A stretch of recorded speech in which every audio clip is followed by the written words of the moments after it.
Me gozo al saludarles en esta mañana en el nombre glorioso de nuestro Señor Jesucristo.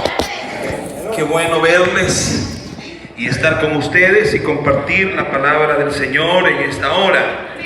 Saludos a cada uno de los hermanos que se están graduando en esta oportunidad. Dios les bendiga. Es un peldaño más que estamos o que están logrando para poder servir al Señor de una manera más eficaz. Amén. Pastor Vicente, Dios le bendiga. Gusto de verle y estar en esta casa con ustedes, y gracias por dejarme entrar y compartir con ustedes en esta hora. Amén. A todos los pastores que están acá, sé que hay pastores de otras iglesias, que el Señor les bendiga. Vamos a la palabra del Señor. Me comentan que el tiempo es limitado.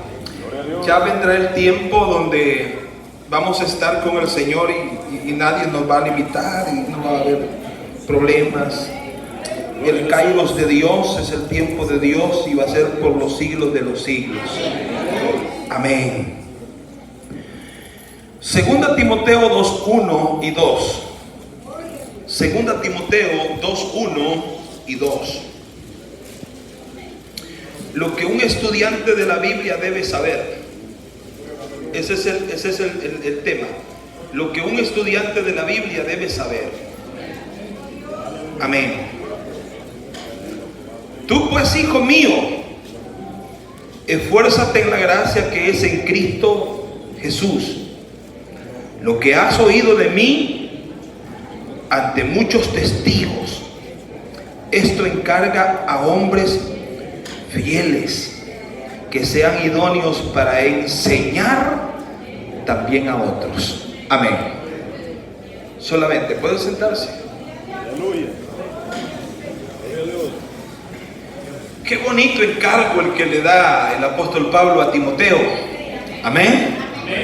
Le dice que se esfuerce en la gracia. De lo mismo les puedo decir yo en esta mañana a los hermanos, a la iglesia, a los graduandos, aquellos que quieren estudiar la Biblia, esfuércense. La ventaja no está en empezar, la ventaja está en terminar. Amén.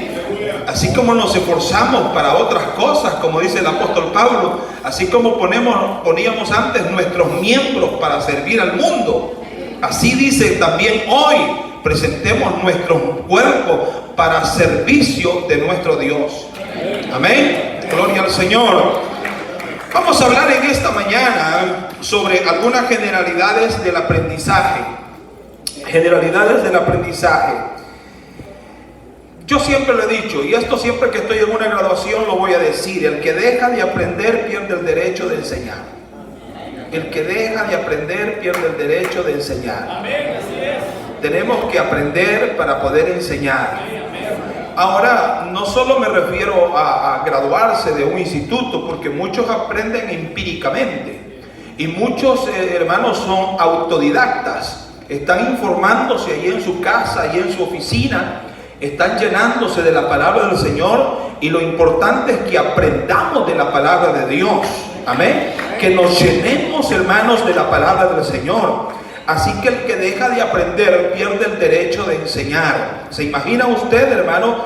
El abogado tiene que estarse actualizando con las leyes, porque las leyes van cambiando. Amén. Entonces ese abogado se tiene que estar actualizando para poder estar al día con las leyes y con el trabajo que le está haciendo. De la misma manera nosotros. Generalidades sobre el aprendizaje. 2. Sin conocimiento serás echado del sacerdocio. Amén. Mi pueblo fue destruido porque le faltó conocimiento. Por cuanto desechaste el conocimiento, yo te echaré del sacerdocio, del pastorado, del ministerio. Y por cuanto desechaste mis leyes, yo me olvidaré también de tus hijos. Eso dice la palabra del Señor. Es decir, hermanos, porque yo quiero decirle que se puede equivocar el médico a la hora de hacer una operación, y se puede equivocar el juez a la hora de dar un veredicto, y se puede equivocar el abogado a la hora de hacer su trabajo, pero nunca se debe de equivocar el predicador, Porque el abogado esconde su error en la cárcel, el juez esconde su error en la cárcel, el médico esconde su error en el sepulcro, pero el predicador esconde su error en el infierno. Y es por eso que esta situación es seria. Tenemos entonces, hermanos, que adquirir conocimiento de la palabra del Señor. Denle un aplauso al Señor en esta mañana. Amén. Gloria a Dios. El conocimiento te protege del error. Amén. Mire, conocer, saber, qué bonito se siente cuando alguien se para y empieza a explicar la palabra, hermanos. Gracias, hermano. Qué bien se siente. Y lo hace hermanos, con una claridad y nos saca de toda duda y evitamos los errores. Amén. Se imagina, hermanos, yo empecé a pastorear hace 31 años.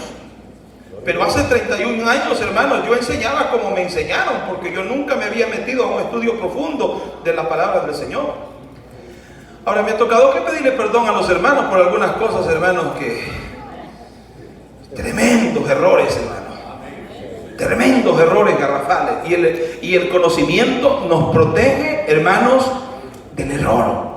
Amén. Por eso es que es importante que la iglesia se inmiscuya, se meta en el estudio de la palabra del Señor. Y Dios bendiga a estos hermanos. Felicito a los graduandos en esta mañana, porque están preparando para no cometer tantos errores.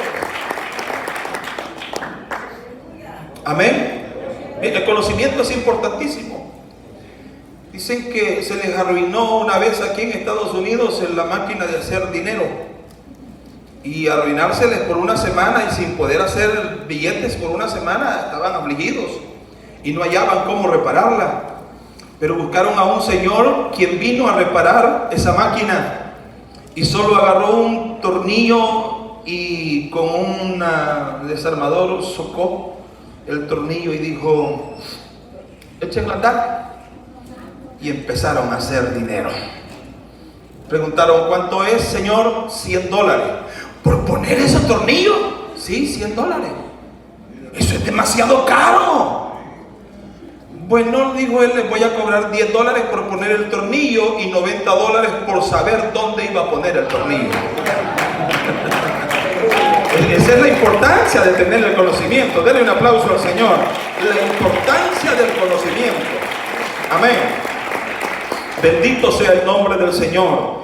Así que el conocimiento nos protege del error, pero también el conocimiento nos da carácter. Amén.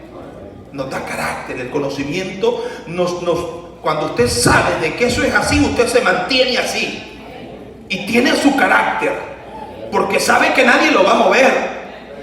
Yo hace unos 18 años, yo estaba predicando en un evento fuerte aquí en el centro de Washington, hermanos. Y estaba hablando sobre el Cordero de Dios. Era el tema, bien recuerdo que era el tema, el Cordero de Dios. Y estaba predicando, hermanos, del Cordero profetizado. ¿Cómo lo profetizó Isaías?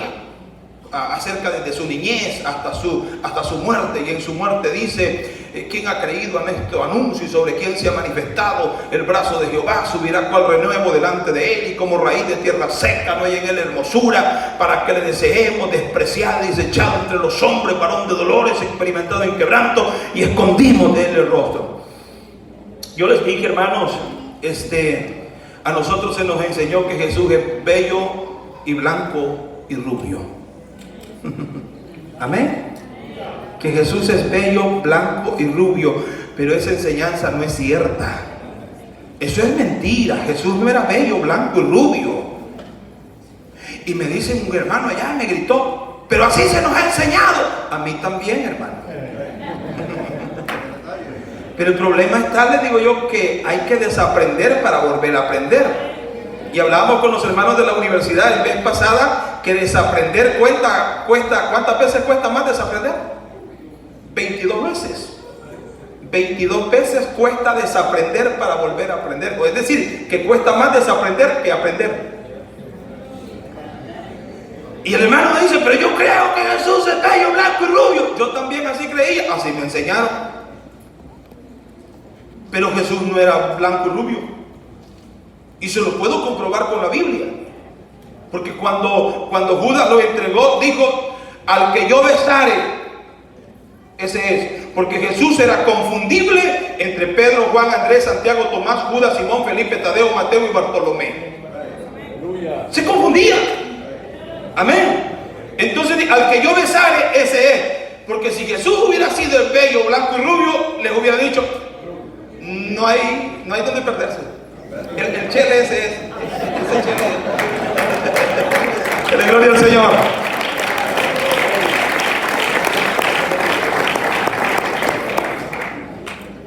Y me dice: no, hermano, pero yo...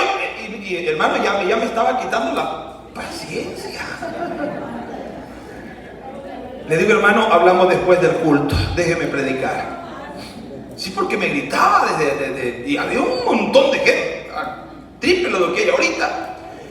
Y sabe que cuando la Biblia dice que mi amado es bello, blanco y rubio, es Cantares 5:10, es la tsunamita que se refiere a Salomón.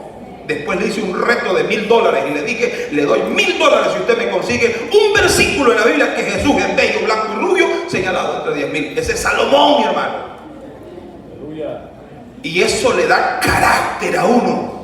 Cuando tú entiendes bien y sabes y no te mueves porque entiendes la palabra y sos inamovible, tienes el conocimiento, eso te da carácter. El conocimiento nos da carácter. Dele gloria a Dios. Nos da carácter. Amén. Gloria al nombre del Señor.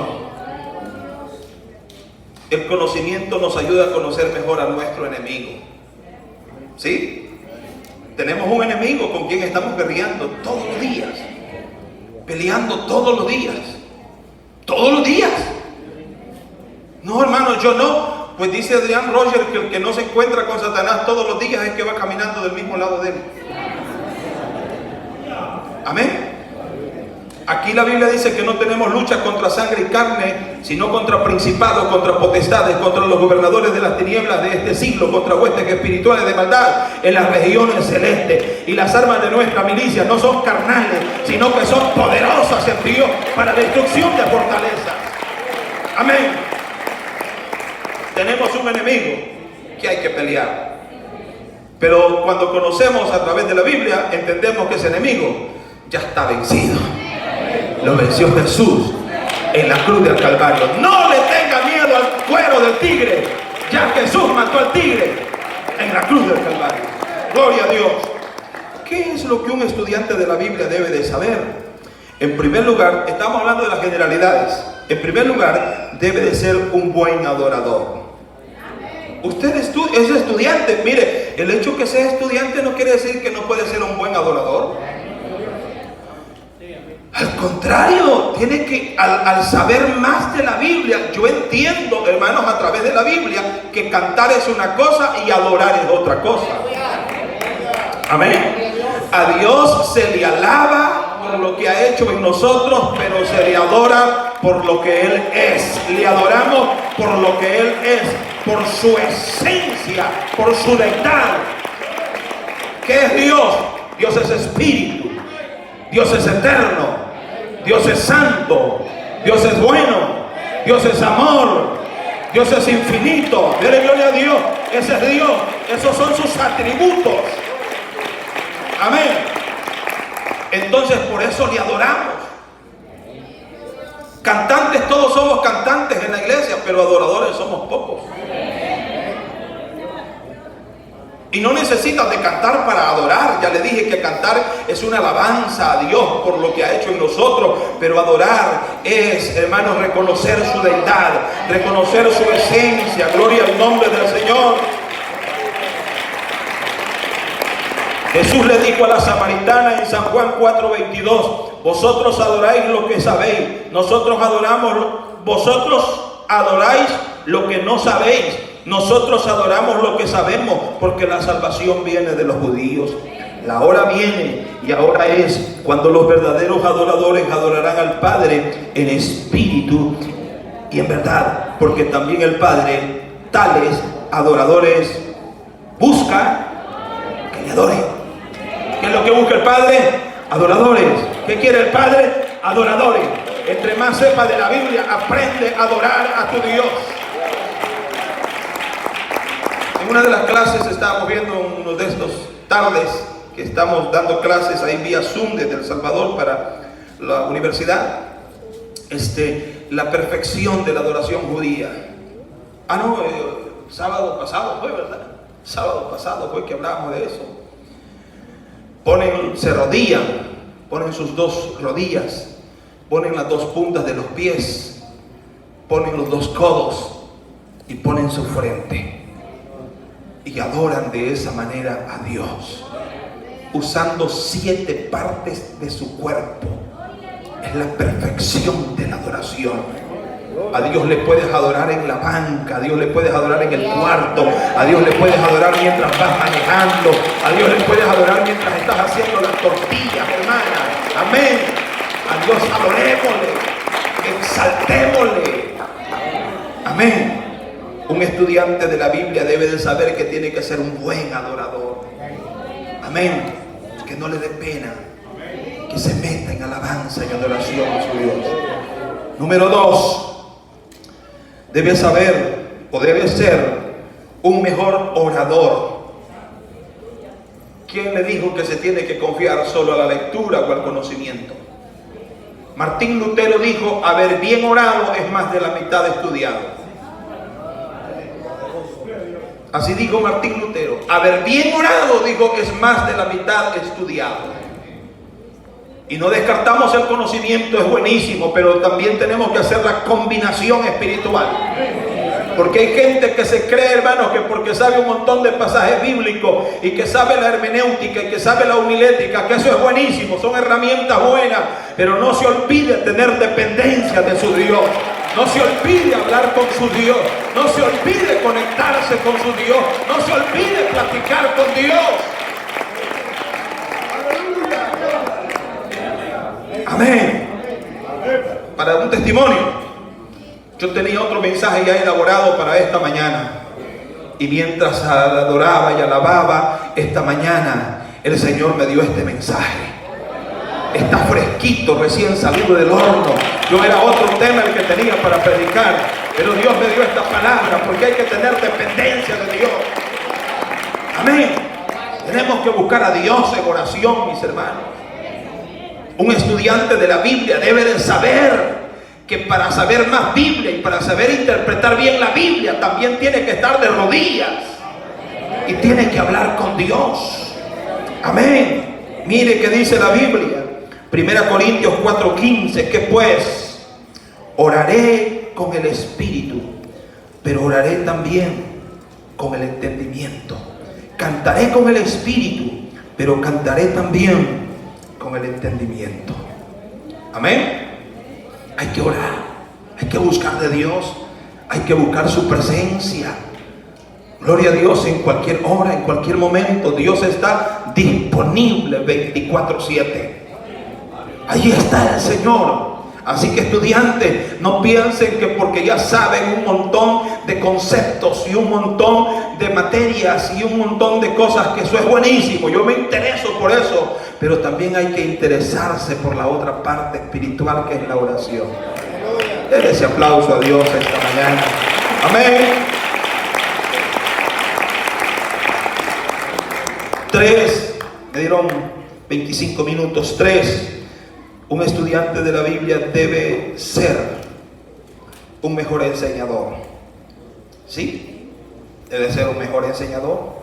Procura, dice Pablo en 2 Timoteo 2:15. Procura con diligencia presentarte a Dios aprobado, como obrero que no tiene de qué avergonzarse, que usa bien la palabra de verdad. Qué bonito eso, hermano. Yo he escuchado mensajes que se han pasado más de una hora. Yo quiero seguir oyendo porque, hermanos, hay una bendición y hay un aprendizaje y me lleno de la palabra del Señor. Amén. Esos son los obreros que Dios usa y le dice: procura.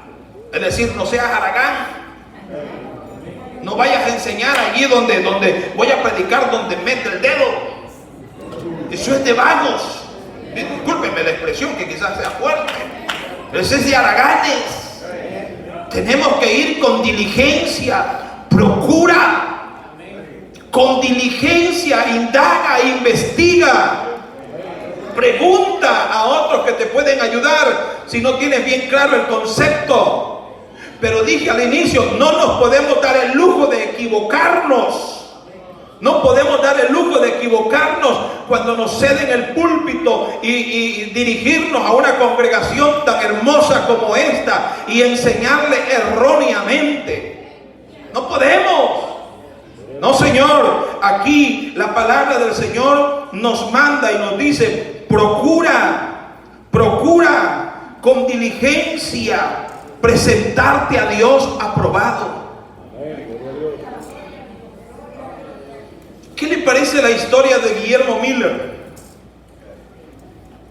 Un pastor de Nueva York, año 1843, dijo en sus estudios que había hecho Cristo Viene, dijo en el año de 1843, 21 de marzo. Y la gente en Nueva York empezó a seguirlo, a escucharlo. Y se llegó el 21 de marzo de 1843. ¿Y qué pasó? Jesús no vino. Y revisó sus estudios y dijo, señores, me he equivocado por un año. Pero según mis cálculos y mis estudios, Jesús viene el 21 de marzo de 1844, siguiente año. Y empezó a ganar adeptos en Nueva York. Y empezó a seguirle gente a Guillermo Miller. Y llegó el 21 de marzo de 1844 y Jesús tampoco vino. Y después dijo, señores, me he equivocado por algunos meses. Creo que tuve algún error de cálculos acá. Yo creo que hasta en los riñones tenía cálculo este señor. Y para vergüenza nuestra, era evangélico. Porque la apostasía no nace de las sectas. La apostasía nace del evangelio. Y dijo, me he equivocado. Jesús viene el 21 de octubre, dijo, de este mismo año de 1844. Y se llegó esa fecha. Y Jesús no vino. Pidió perdón y dijo, señores, he cometido un gran error. Aquí la Biblia dice, procura con diligencia presentarte a Dios aprobado como un obrero que no tiene de qué avergonzarse, que usa bien la palabra de verdad. Lo siento, señores. El pueblo se sintió decepcionado porque Jesús no había venido y ellos habían regalado sus casas, sus carros, sus terrenos, sus ganados, sus parcelas agrícolas y entonces ahora no tienen nada. Pero una jovencita muy audaz, astuta, llamada Elena Harmon, agarró un grupo que después llegó a ser Elena Harmon de White y le puso por nombre a los adventistas del séptimo día. Ese día nacieron. Y otro joven con gran astucia también, llamado Carlos Tassel Russell, tomó otro grupo y le puso por nombre los Testigos de Jehová. Los dos nacieron por un error de interpretación y siguen siendo un error en nuestra sociedad. Por eso mi Biblia dice, procura con diligencia presentarte a Dios aprobado, como obrero que no tiene de qué avergonzarse, que usa bien la palabra de Dios. Debe de ser un mejor enseñador. Cuando vayamos a predicar, hermanos, no se atenga, hermanos. Le puede fallar su intelecto, le puede fallar su confianza que tiene también. No, estudie, prepárese. No, que solo es una célula allí con 10 hermanos. Esos 10 hermanos valen la sangre de Cristo. Enséñenle la palabra y hágalo como que le está predicando a miles. Amén. Gloria a Dios. Parte 4. El estudiante de la Biblia debe ser un mejor, número 5 sería, 4. Bueno, se me quedó el servidor, fue, sí, debe ser un mejor servidor. Amén. Sí, un mejor servidor. ¿Quién les dijo que por ser graduados no van a servir? Amén. Gloria a Dios. ¿Están aquí todos? Tenemos que ser servidores. Cuando hayas hecho, dijo el Señor, todo lo que yo te mandé que hicieras, puedes decir: siervo inútil sois. Mire, a estos calenturientos usted que yo no sé qué les pasa, que algunos ya ni quieren ser pastores, sino que apóstoles, otros que ya no apóstoles, sino que profetas, otros que ya no quieren ser profetas. Ahora hay una nueva modalidad que se llama el patriarcado. El patriarcado. ¿Les cuesta a estos individuos ser siervos? Amén. Si el mejor ejemplo es Cristo, y dijo: yo no he venido para ser servido, yo vine para servir. Gloria a Dios. Y el mejor ejemplo es Él. Una vida de servicio. Amén. Por eso es que en Apóstoles y Profetas del Salvador quitamos, hermano Vicente, todas las sillas que teníamos acá. ¿Se acuerda usted allá en El Salvador? 7 sillas para los diáconos, 7 diáconos. Y esos diáconos que estaban allí, el pastor estaba predicando y a algunos no les gustaba lo que estaba predicando. Entonces, cuando él terminaba de predicar, un diácono se levantaba, agarraba el micrófono y le daba duro al pastor. Porque ellos entendían que ser diáconos era el domador del pastor, el jefe del pastor. Ajá. Y ser diácono es servidor. Amén. Eso es ser diácono, es ser un siervo, un servidor. Cuando empezamos a enseñar que ser diácono era ser un servidor, nos costaba hallar diácono después. Tanto es así que tuvimos que bajar las sillas, ya no las ocupamos, tuvimos que regalarlas. Ahora ya nadie quiere ser diácono, cuesta. Es más, yo no tengo diáconos, tengo un grupo de líderes de células que son con los que trabajo. Ya nadie quiere ser, no, yo quiero ser diácono. Okay, agarré la escoba, un cumbito con agua y allá un mascón, va a lavar los baños. Eso es ser diácono. El concepto que tenía antes era que ser diácono era el que mandaba el capataz del pastor. No, eso no es así. El Señor nos llamó a ser siervos. Dele gloria a Dios. A ser siervos. Bendito sea el Señor. Termino. Un estudiante bíblico debe ser un buen samaritano. Un estudiante de la Biblia no se la debe de creer porque es estudiante y porque sabe mucho. Ayude al necesitado, ayude al que tiene necesidad. Sea un buen samaritano. Amén. Mire, me gusta lo que dice la Biblia acá, y aquí el ejemplo es de Jesús, pues. Evangelio de Lucas 10:30. Respondiendo Jesús dijo: un hombre descendía de Jerusalén a Jericó y cayó en manos de los ladrones, los cuales le despojaron e hiriéndole se fueron, dejándole medio muerto. Aconteció que descendió un sacerdote por aquel camino y viéndole pasó de largo. Esa es la religión, hermano. Asimismo un levita, el sacristán, llegando cerca de aquel lugar, viéndole pasó de largo. Pero un samaritano que iba de camino vino cerca de él y viéndole fue movido a misericordia. Y acercándose vendó sus heridas y echándole aceite y vino, poniéndole en su cabalgadura, lo llevó al mesón y cuidó de él. Otro día al partir sacó 2 denarios y los dio al mesonero y le dijo: cuídamele, y todo lo que gastes de más yo te lo pagaré cuando regrese. ¿Quién pues de estos 3 te parece que fue el prójimo del que cayó en manos de los ladrones? Él le dijo: el que usó de misericordia. Entonces Jesús le dijo: ve y haz tú lo mismo. Amén. El estudiante bíblico debe de saber que tiene que ser un buen samaritano. Tiene que ayudar a las necesidades de los demás. tiene que ser condescendiente. Porque si solo vemos la necesidad de los demás y nos hacemos los del ojo pacho, somos como el sacerdote. Somos como el levita. Ajá.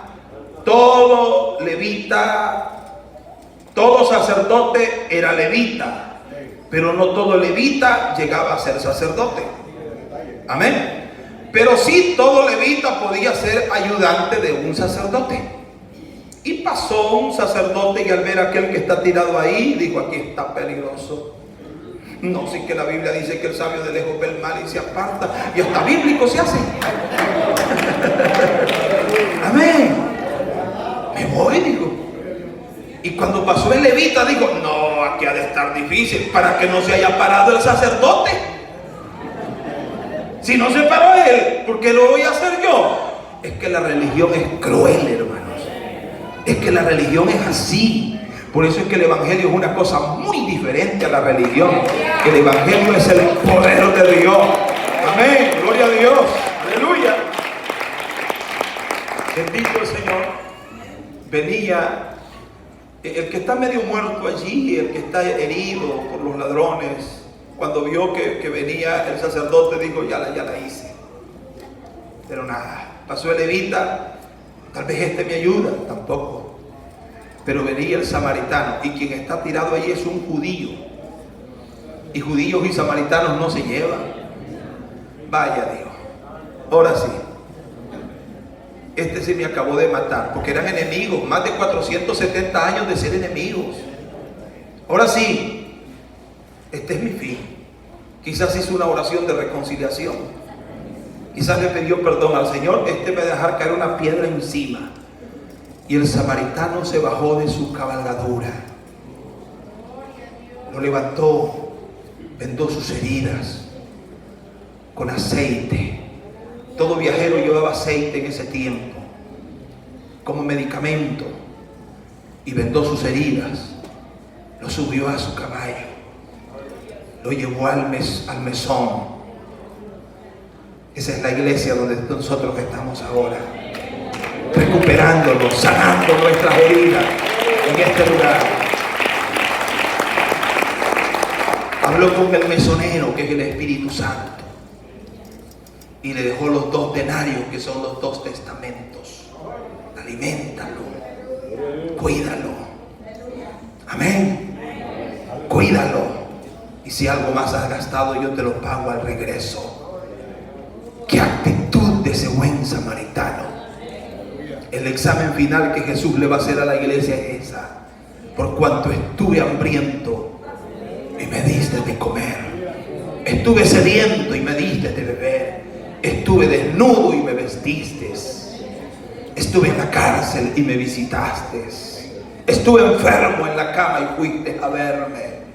Por cuanto eso hiciste, bien buen siervo y fiel, en lo poco fuiste fiel, sobre mucho te pondré, entra el gozo de tu Señor.